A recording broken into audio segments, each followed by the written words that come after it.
All right, put the can down. All right, well, one more second. No, put the can down. Okay. All right, Joe, you sing the high part. Oh, you got it. Shoop-doo-wah, shoop-doo-wah. Gonna meet the family, talking about my brothers and me. We don't have a pedigree, but we're brothers.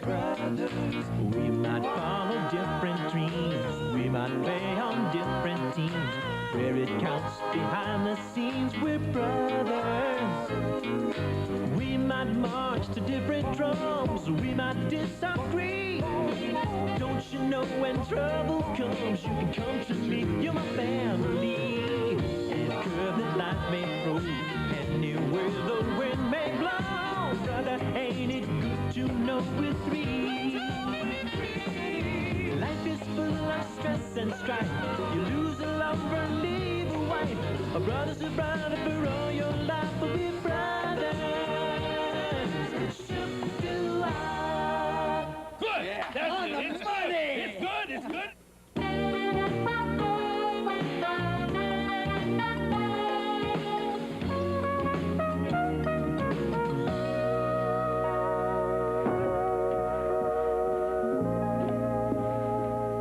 Hey, Pen. I thought you were supposed to be at a wedding. I am. Why should I be on time to Cousin Trudy's wedding when I'm already 2 years late for my own? I love weddings. Chuck and Sylvia were going to get married. They had this big ceremony planned, but they had to call it off. Why? Chuck's wife refused to give him away. I can't believe it. In 15 minutes, I'm going to be beaten to the altar by a girl I used to call Old Pork Butt. Big eater? When her mother asked her what kind of flowers she wanted on her bouquet, she said cauliflower. Hey, hold it. If that ceremony starts in 15 minutes, you better get home and change. What's wrong with this? I mean, it's not like I'm going to be a bridesmaid. Oh, dear Gussie!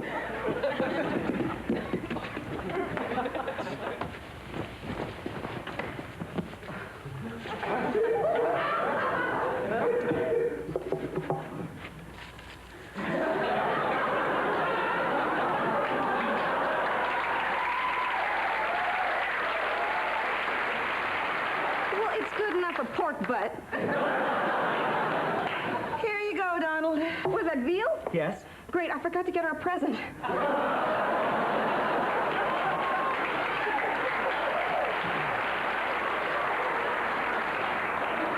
Well.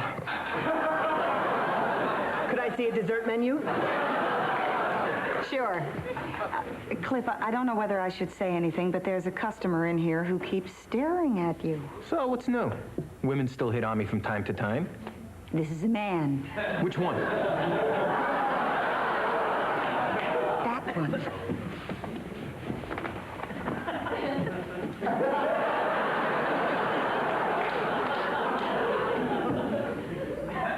Wait a minute, I know him. That's Mr. Farnsworth. What a distinguished-looking gentleman. Maybe I'd like to meet him. He was our butcher. See, when I was a kid, I saw him slaughter a hog once. But unfortunately, I'm not his type. Well, if you'll excuse me, I think I'll go have a nightmare. Hey, Joe. Joe, you remember Mr. Farnsworth? From the old neighborhood. Oh, yeah. Yeah. Is that him? Yeah, it is. Come on. Mr. Farnsworth, I bet you don't remember us. I'm Joe Waters, and this is Little Cliff. Well, what a wonderful surprise. You two boys work here? Yeah, we own it. Well, Joe owns it, actually. My job is more what you would call the help. The help. Hey! Hey, Lou. Guess who's here? Okay.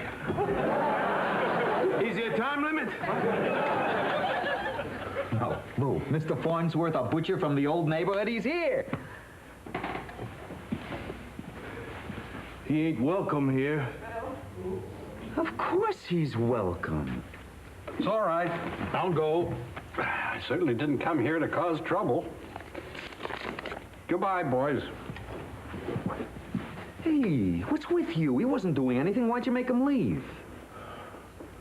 has something to do with Mom. Hey, Lou, what's going on? Okay. Farnsworth used to be Mom's butcher, right? Right. And Saturday's the anniversary of Mom's death, right? Right. When I seen him sitting in that chair, all of a sudden, all my thoughts come together. Must have been quite a collision. Lou, I want you to tell us everything. Okay. As you know, Mom was our mother. Get to Mom and Mr. Farnsworth. Okay. After Pop died, I seen them together once. So what? So a lonely butcher asked Mom out? He wasn't a lonely butcher. He was a married man.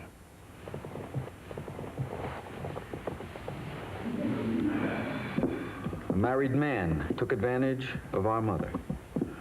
Poor widow, woman who devoted her life to raising us. And he won't even let her go now she's dead. I remembered something. I seen him at the cemetery last year. And a year before that, and a year before that, and a year before that. And the year before that? No, I missed that year. They had this painful buildup of earwax. The point is, you think that's what he came back for? Right. Well, no two-timing bum is laying flowers on Mom's grave. If he shows up Saturday, he's gonna have to deal with Mrs. Waters' boys.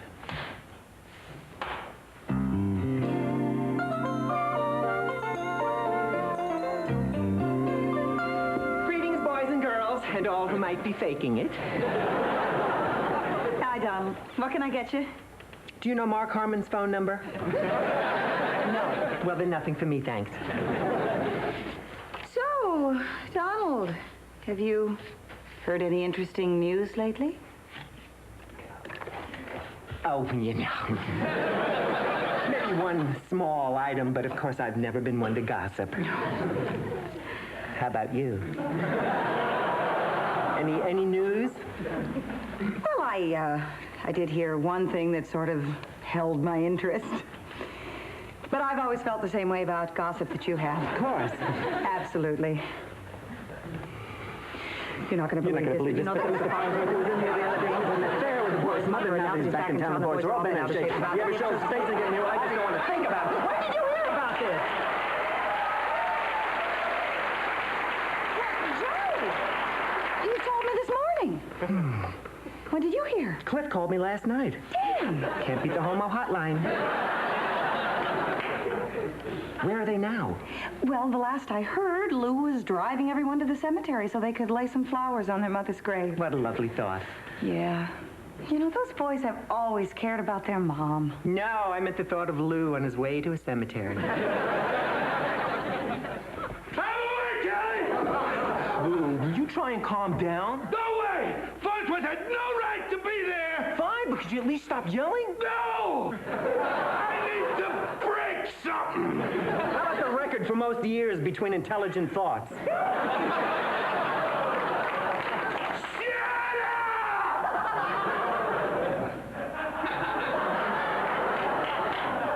Thanks, Donnie. You know, just yelling at your girly self there seemed to help calm my savage breasts.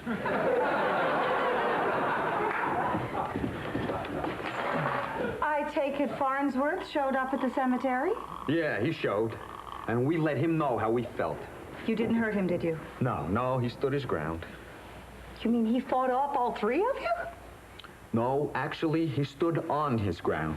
He bought the plot next to Mars. I'm gonna yell again.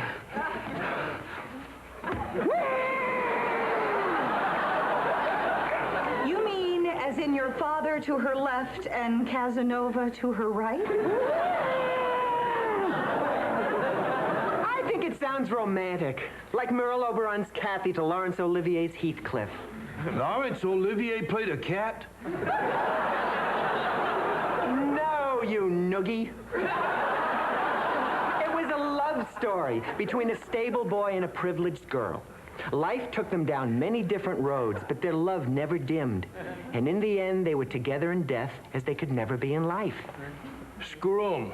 I'm talking about defending my mother's honor here. Lou, he's an old man. You just can't beat him up. Oh, yeah.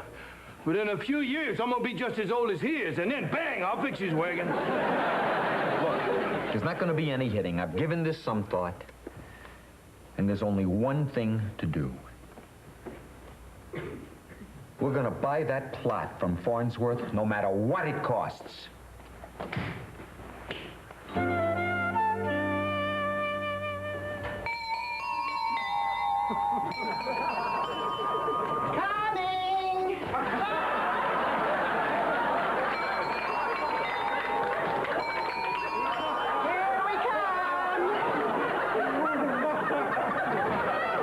Hey, Donald.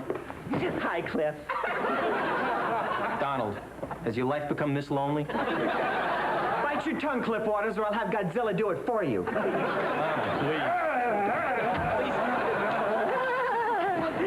he great? Yeah, can't remember the last time I've had so much fun. It's a birthday present for Alejandro. He collects inflatable movie monsters from black and white films done during the mid to late 50s. That's his hobby. Well, he used to collect art, but it's like Alejandro says, you can't dance with art, baby. Donald,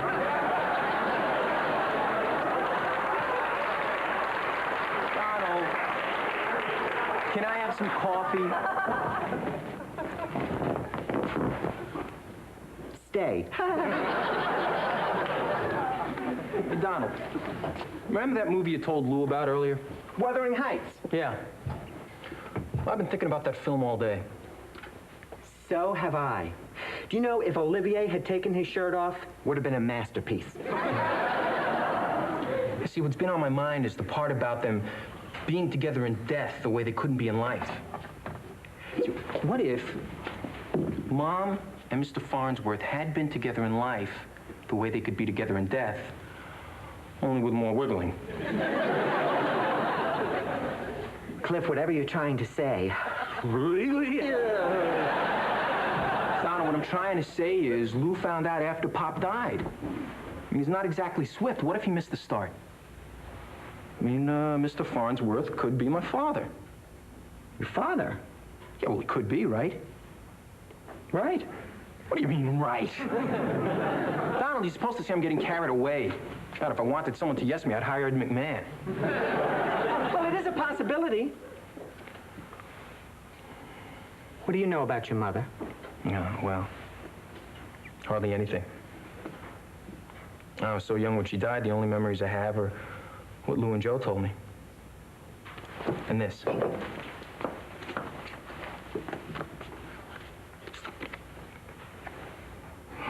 I wish I had more. What a lovely woman. Yeah. I guess that makes it all the more possible. Cliff, what's really bothering you? Well, if Farnsworth turned out to be my father, Joe and Lou will just never look at me the same way again. And I don't want to lose my brothers. Not even Lou? Donald. Well, it is silly. Did you lose them when you came out? No. Well, it's that same love that will keep you together now. A new player on the scene will never change that. Yeah. Well, I hope so, Donald. Because I got to know the truth. There's only one way to find out. Maybe Farnsworth will understand. Whoa, I wouldn't count on it. I mean, look what he's doing to Mom. How can we expect him to have respect for us when he don't have no respect for the decreased? The who? Mom, the decreased. The deceased. Mom was sick when she died. Hey, guys. Look, I've been thinking. I mean, this is important to us, but maybe we're blowing it out of proportion. I mean, I've been having these crazy thoughts. Hey, you're a fag.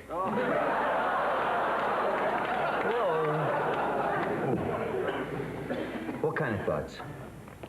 Well, things that I can't even tell you guys. Hey, you can tell us anything. We will always support you. You will? You our brother, ain't you? Hello? You gentlemen wanted to see me? Yeah, and me too. Look, Mr. Farnsworth, we have a proposition. Don't say proposition around this guy. Mr. Farnsworth, please.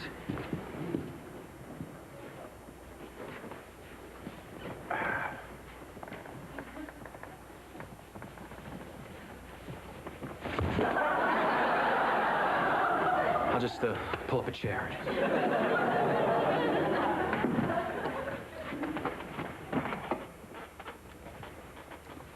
Look, Mr. Farnsworth. No, please, call me by my first name. Oh, I bet you'd like that, wouldn't you?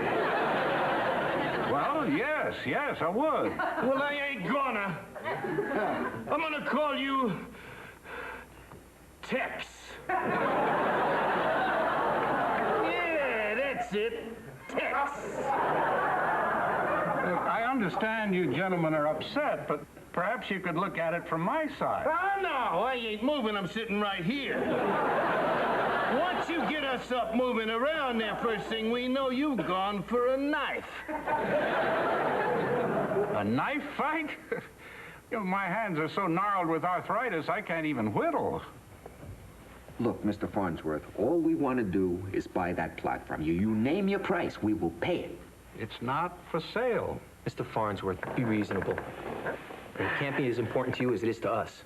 And why not? Because she was a mother. She was everything to us. The first face we knew, the hand we trusted. How can you compare how you feel to the way we do? She raised us. She made the clothes on our backs. She fed us. She nursed us through the night. The day began with her smile. She taught us to pray. Sang us to sleep at our bedside. She was our mother. And a woman. The only woman I ever loved. The only woman, but you were married. A marriage between two children arranged by their families. We cared about each other, but we never loved. If you loved her so much, why didn't you get a divorce, marry her? Yeah, why not, Tex? Such things weren't done then. Your mother would never have consented. She could never have torn a family apart. And if we had, we would have had to move out of the neighborhood. She just never would have uprooted you kids. She just never would have consented. Yet she consented to the... No, what she did or did not consent to is no concern of yours.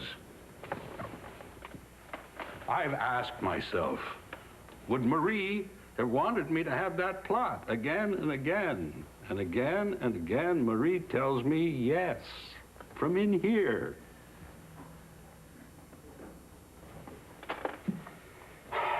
I owe you boys no such explanation, but I can see that it's eating at you. See, all those things you said are true. She cooked for you. She cleaned for you. And there were no fluff and folds, no Mrs. Paul's frozen fish cakes. She did everything by hand, from scratch. She lived for you boys. As a mother. But she was also a woman.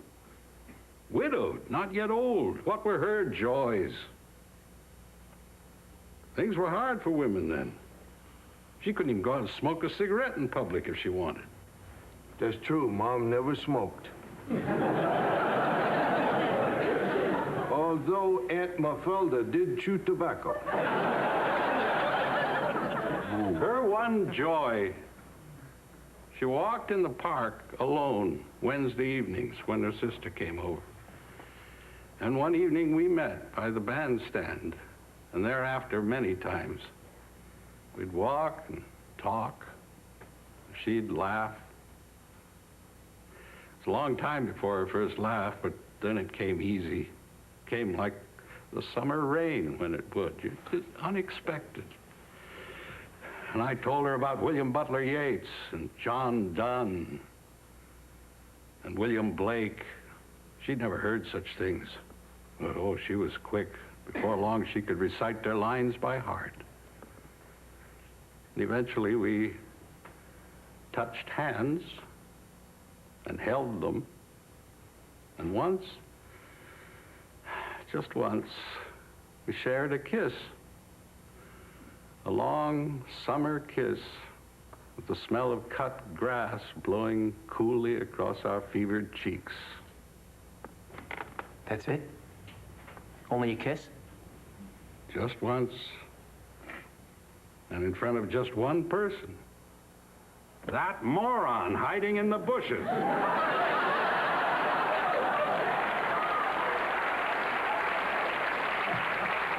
So you admit it then, Tex. Now, I will not sell. Your mother was a woman, too. You must accept that. I'm sorry if you don't understand. I'm sorry if it hurts you. I'm not sorry I loved the woman. No, look, let him go. Let him go.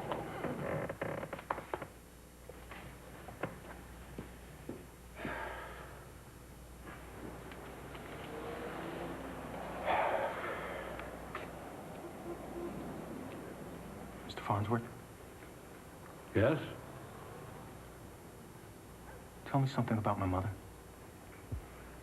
As a person. I don't have a picture of her in my head. Only grainy black and whites. Her hair was honey-colored, swept back, neat, in the best modern way. I told you about her laugh. I didn't tell you she had a tiny chipped tooth she tried to hide when she laughed, so it came out this cute little crooked smile. Marie could sing like a bird, and would. And she had the most beautifully expressive hands she used when she talked. Really beautiful hands. Mr. Farnsworth, I'd like to know your first name. What did my mother call you? Clifford.